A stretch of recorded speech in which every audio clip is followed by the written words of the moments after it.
to the course Introduction to the Psychology of Language. I am Dr. Ark Verma from IIT Kanpur, and we are in the second week of the course. This week we are talking about development of language in young infants and children. This is the third lecture of this week, and in this lecture we are going to be talking about one of the first tasks that the child has to do in order to start learning language. In the last lecture, we talked about the basic skills that the children would need in order to start picking up things from language. We talked about perception and categorization of phonemes. Now, we saw that perception and categorization of phonemes is something that is one of the most basic building blocks of children starting to understand or interact with language. We saw that categorization of phonemes is one of the basic abilities that the children needed in order to slowly develop an inventory of the sounds that their mother language has, and eventually they will now be able to kind of isolate these sounds from the continuous. Once they are able to do so, that is when they can move on to words and attaching meanings to those words, and then finally creating longer sentences. We talked about perception and categorization of phonemes. In today's lecture, we will talk about how these phonemes are isolated, or how these words are isolated from the continuous fluent speech stream. Today we are going to talk about the segmentation problem. Now, infants do need to segment the fluent speech that they hear in order to separate the speech stream into words. They would need to kind of know where a particular word is beginning, where this particular word is ending, and where is the beginning of the new word, where is the ending of this new word, and so on and so forth. Again, as I said in the last lecture, if you kind of think of this as a trivial problem, try doing that while you are listening or while you are watching a movie in a language that you do not know. Say for example Chinese, or some of our Indian languages, Malayalam, Telugu, Tamil, anything. Some of these languages you will still find are easier to do so, because you can kind of rely on the pauses, you can kind of rely on the speaker's actions, you can rely on, say for example, the ups and downs in the tempos, in the tempo of the speech, so on and so forth. However, in today's lecture we will see whether and which of these strategies are actually useful, or say for example are actually employed by these young children in order to segment this continuous flow of speech into meaningful small snippets that are words. Okay. So, just to give you a hang of this, for some data, it is known that only about 10% of the overall words that the child hears are heard in isolation by them, out of which about 28% of these words are spoken by the mothers, and the rest is by different random speakers. So, it is not that we are speaking to children in isolated words and making life easy for them. We talk to children most oftenly in a very continuous normal speech way. Obviously, we talk to children in the infant directed speech or the child directed speech manner a lot, but still those are continuous sentences. We do not talk to them, let us say, in telegraphic speech, or we do not use a lot of isolated words, so to speak. Okay. Researchers have hypothesized that infants do learn some words by hearing them in isolation. So, yes, some of the words which we tell them in isolation, suppose we say mama and we show mama, or we show papa, or we show some food items, we show cats and dogs and some other toys. Yes, some of these basic words, some of the first 50 words that the child would learn will have been learned by the child in isolation. But that does not explain how quickly children can kind of master the range of the words, the range of vocabulary that they do eventually. Suppose they are not really listening all of the words that they learn in isolation. Some of these words they are obviously picking up, isolating from this continuous and fluent speech stream. Okay, and this is what the child has to achieve. Infants it has been documented, they also seem to be able to learn words which they have not heard in isolation. And sometimes it has been reported that embedding a word in a fluent string of connected speech seems more reasonable, seems more useful to them as compared to speaking words in an isolated sense. So, this is also one of the things. Now, this could only be possible if the infants would have an ability to identify individual words from the streams of fluent speech. Suppose you are kind of talking to the child, and you will see mothers especially what they do is they are in some cases continuously talking to the child about something, they are narrating stories, they are talking to the child about what is, let's say, happening in the day, that you need to eat food so that you become strong, so on and so forth, and they do it in a very particular manner in continuous speech. Sometimes yes, exaggerated in the manner IDS or CDS is exaggerated, but sometimes also with, you see that the child is paying a lot of attention to this, the child is kind of attending to this in a very discreet, in a very detailed fashion, so as to pick up where each word is ending and a new word is beginning, and it does this iteratively for whatever length of time the child is being spoken to. Okay. So this is what that is one of the first challenges that the child needs to figure out. Okay. So this is obviously, as I said, could be a difficult task, given that for the most part the pauses, so this kind of is very interesting that the pauses that speakers take, mothers or fathers or siblings or other agents in the environment, the pauses that we take are not always very informative for the child to understand that this is where a word boundary lies. Okay. So sometimes these pauses are also not clear indicators of word boundaries. Also some of the ups and downs of the tempo of the speech also can not be a very reliable indicator of word boundary. So children are kind of struggling with this obviously initially, and then they gradually pick up some of these strategies, and they gradually pick up the way that is needed to master these boundaries. The master the ability of distinguishing words from each other in a continuous speech stream. So even before the child can start learning some of the first words, he or she has first to identify bunches of sounds that combine together to make up words, and they also need to mentally segregate the speech stream into discrete words. This is known as the segmentation problem, and this is one of the first steps of acquisition of language that we are going to talk about. Now research suggests that infants do not possess this ability until they are about 6 to 7.5 months old.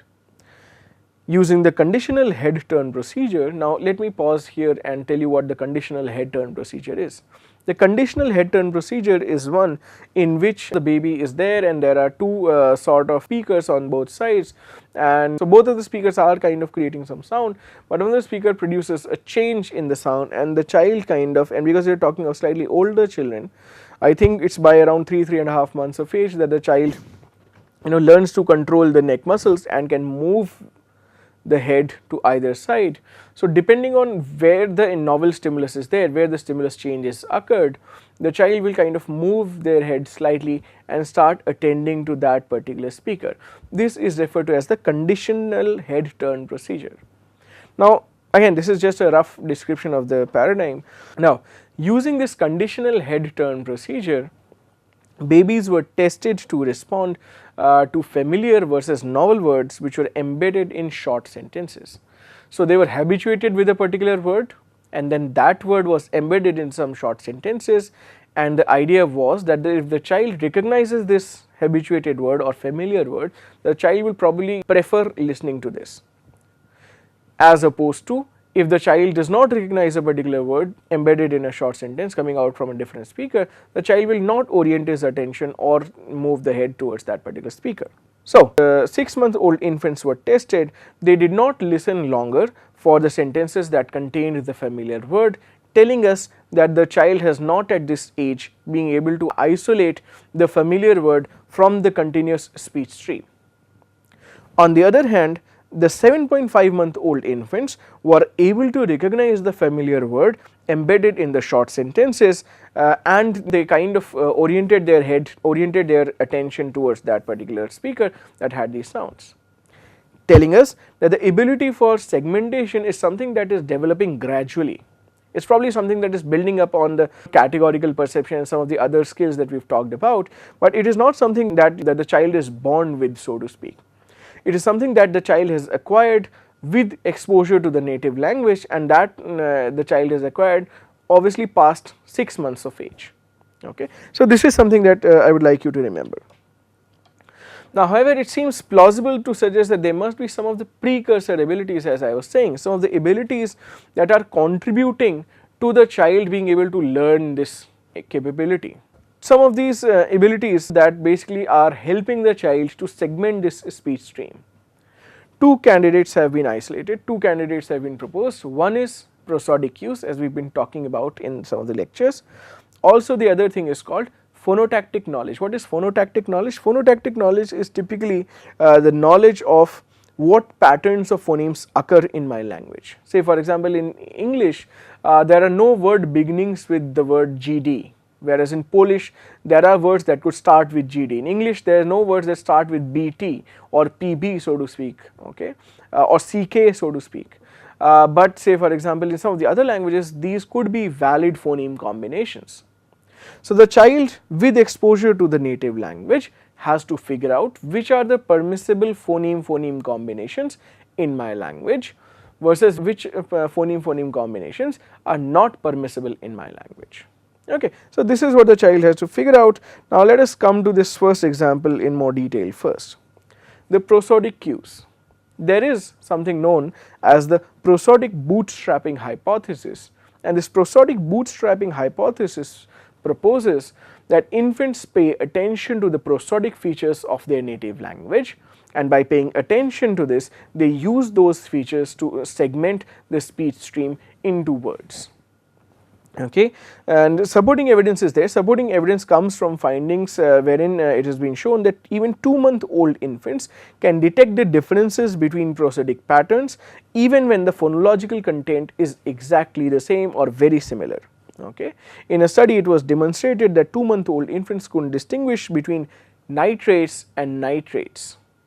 Okay. If you could detect a difference, one is nit hyphen rates and the other is the chemical compound known as nitrates, nitrates. Okay. Infants, even 2-month-old infants can actually distinguish between nitrates and nitrates. Okay.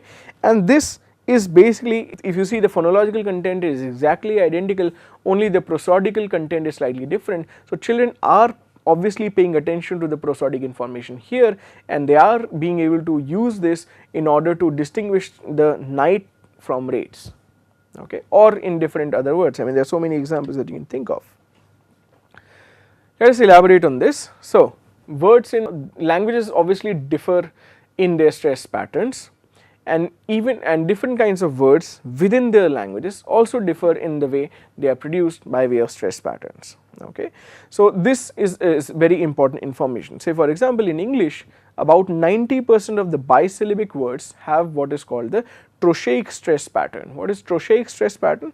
The trochaic stress pattern is where the first syllable is the one that is more stressed, where the second syllable is slightly weaker. So, strong, weak. So, for example, baby, okay, bay is more stressed and b is slightly lesser stressed. Bottle, bot is more stressed, till is less stressed. You know, cookie, party, any of the words that you can think of. 90% of bisyllabic words which have 2 syllables have the same makeup. Okay. These are referred to as words having trochaic stress patterns. 10% of the words also, however, have the opposite stress pattern, that is referred to as the iambic stress pattern, wherein the first syllable is weaker and the second syllable is stronger. Say for example, debate, guitar, you know, pursuit.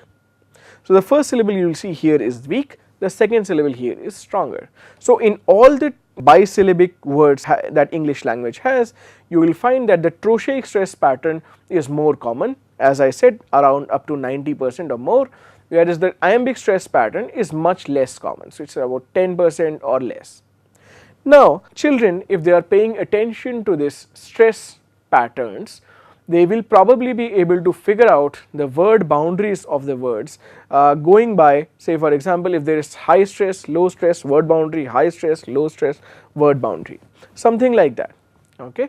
This strategy of using stress patterns to distinguish between words of a language has been referred to as the metric segmentation strategy. So, using stress patterns as a strategy to determine the onsets and offsets of syllables has been referred to as the metric segmentation strategy, and it has been proposed that infants use the metric segmentation strategy to segment continuous stream of speech into words.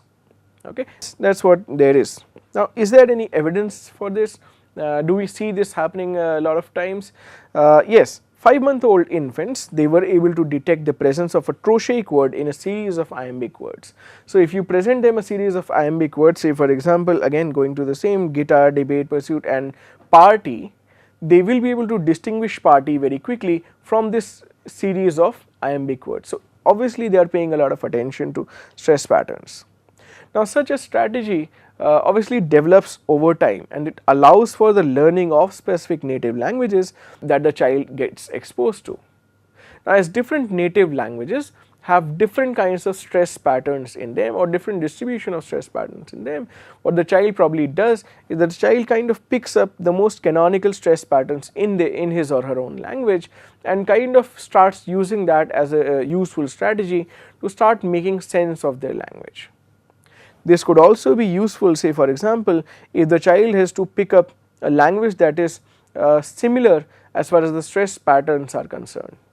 It has been shown, say for example, younger infants from French speaking families find it very difficult to pick up Dutch, but younger infants from Dutch speaking families kind of find it easy to pick up English, because both of these languages are very similar with respect to stress patterns. Okay. So, the same strategy can be employed to pick up words from the other language as well, whereas because the stress patterns in French and English or French and Dutch are so different, the same strategy will not really apply across the two languages. Okay. So, it has been shown, that this strategy is obviously being used by children. Also, it has been shown that this strategy is better used by infants around 10 months of age, but not so well used by the younger infants. So, it is again something that we can say that is happening slightly later.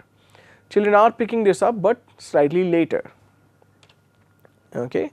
So, by around 7.5 months of age, infants who hear short sentence containing words with trochaic words could recognize those words when they were tested for them using the conditioned heads down procedure.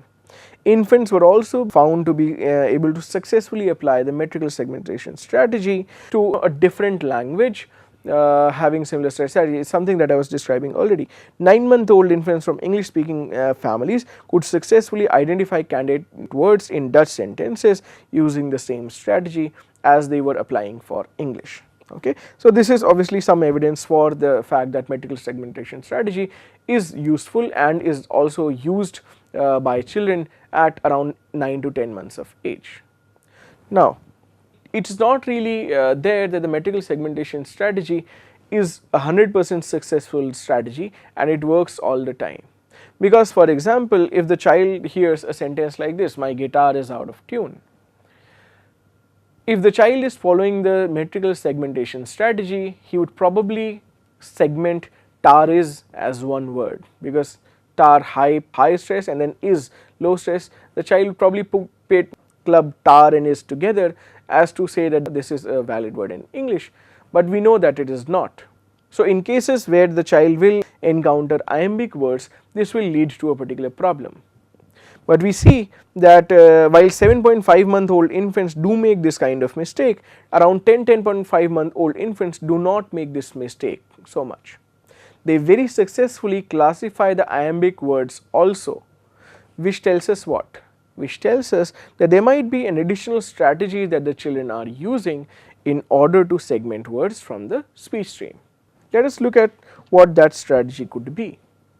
The other strategy is referred to as the strategy of using phonotactic information. What is phonotactic information?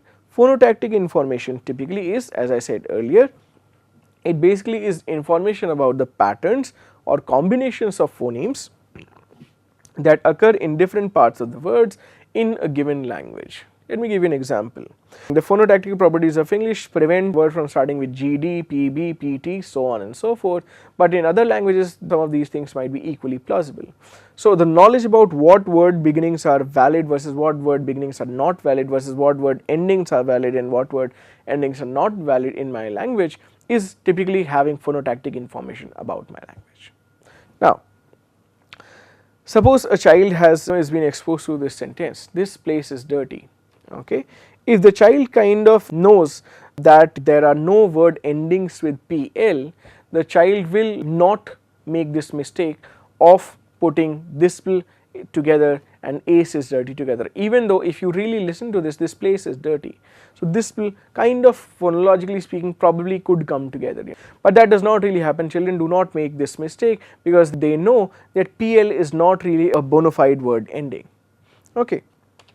So moving on to some more research findings. So sensitivity to phonotactic properties of language seem to emerge somewhere around 7.5 months of age to 9 months of age for infants. So as infants younger than 7.5 months do not show preference for listening to native language speech, but by 9 months of age children show a strong preference for listening to native language over one that has a the prosodically similar language.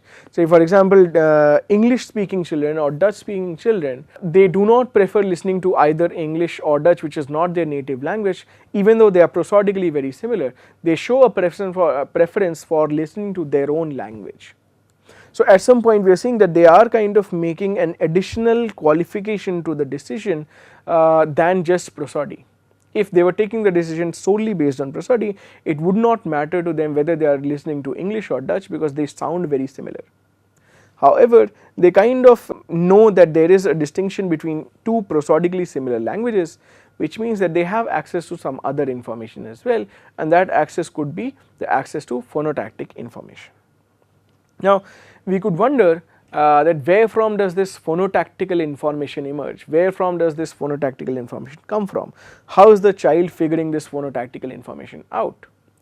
Now a lot of things have been proposed, one of which is that by paying attention to the beginnings and ends of entire utterances, infants can figure out how phonemes are distributed in their native language. So as I said in the beginning as well, children are paying a lot of attention to whatever they are listening to from speaking agents around them, the mother, father, siblings, so many of the agents are around them, and because they are paying attention to these utterances, to whatever is being said so discreetly in such a detailed manner, they can kind of get some information, collect some information about beginnings and endings. They would know that okay, this probably is a word beginning and this probably is a word ending, and also you combine that with some of the prosodic information, that is probably also something that might be helping. Okay, and they tested this proposal out with mathematical models, models that were basically given the task of segmenting a speech stream into words, and at that point the models were, when the models were informed about the offsets and onsets, the models performed better. So it kind of makes sense that the children might also be using some of this phonotactic information to segment the speech. Okay. Also it is very likely, as I was saying, that infants make use of the prosodic stress patterns to guess the syllable offsets and onsets by giving special importance to stressed syllables. Suppose say for example they notice the stress variations between Prosodic and Iambic patterns, Iambic words, and they use that to kind of figure out okay, this must be the word beginning, this must be the word ending, and so on and so forth. So both of these things together might kind of help them figure out some of these phonotactic information about their language. Another candidate, another clue that has been proposed as important in understanding the phonotactic information is that of infant directed speech. If you remember in the first lecture of the week, I talked about the importance of child directed speech or infant directed speech, and I also highlighted some of the interesting features of the infant directed speech. I said that they have exaggerated prosodic features, they give clearer indication of word boundaries, they highlight the topic words, they use shorter sentences, clearer words, and they have more salient speech properties. So I said all of that, and I said that this might be helpful to the child in some way, because we are kind of giving the child a sort of practice already. We are giving the child a sort of practice with how adult language works, what adult language sounds like, what are the patterns in the adult language. Now it has been proposed that infant directed speech could be a very important clue, or could be a very important practice board, so to speak, for the child to be able to discriminate these things. Okay. So there is also evidence for that the child kind of prefers listening to infant directed speech. So, say for example, infants between 6 to 12-month olds who were exposed to infant directed speech were found to be much more superior in discriminating words as compared to infants that were not exposed. Similarly, another study, 6.5 to 8.5 month old infants outperformed peers in segmentation because they were given more practice of infant directed speech. On the other hand, in a different kind of an example, kids of mothers who were depressed were not really able to perform segmentation very well, and they lagged behind their peers in this segmentation of speech problem because apparently they were not really getting a lot of infant directed speech from the mother. You know, it's hard to see, say for example, alcoholic or depressed mothers, because they do not probably interact with the child so much. They do not speak to the child in this child directed speech, in this funny or strange language, and because the child mother does not interact with the child so much, obviously it will have emotional and other consequences. But one of the important consequences is that the child does not get enough practice in segmenting speech. Because the child is not getting practice in segmenting speech, the child is obviously lagging behind its peers in acquiring this skill at a particular time. So, this is again a very, very important aspect. Now, these three there could be a completely different alternative to how children are segmenting speech stream. Okay. So, there is this hypothesis, this is referred to as the statistical learning hypothesis or the statistical learning approach, which suggests that prosodic information or phonotactical information or even learning to isolated words is probably got little or nothing to do with how children are eventually going to segment speech. It probably basically what is happening is that children are noticing some of these patterns in the complex stimuli that they are exposed to, and it is these patterns that they are being able to isolate, and they are being able to use these patterns to analyze the incoming speech stream.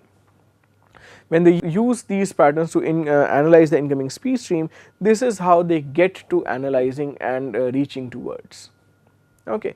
So, Safran, who was the pioneer of the statistical learning approach as far as language acquisition is concerned, puts it in a way where he says infants can rapidly capitalize on the statistical properties of their language environments, including distribution of sounds in words. And he kind of has done a lot of work, he has conducted so many experiments in demonstrating how and how well children are using statistical information in order to achieve the segmentation of speech, which is one of the foundational features of foundational skills in acquiring language.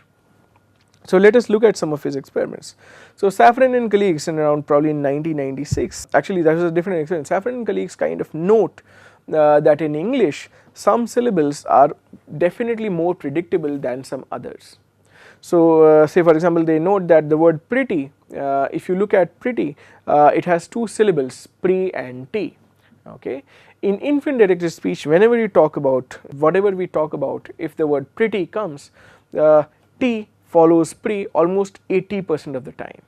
With 80% accuracy, a child can guess that if pre has been said, it is going to be followed by t.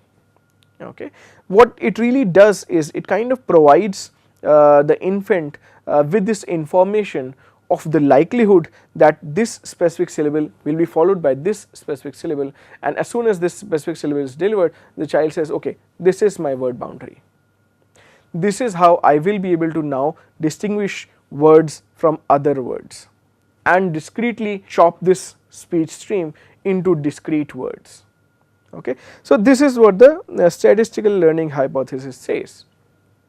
Obviously, they have done a lot of experiments and they have a lot of proof for this as well. See, for example, I was talking about this study earlier, Safran 1996.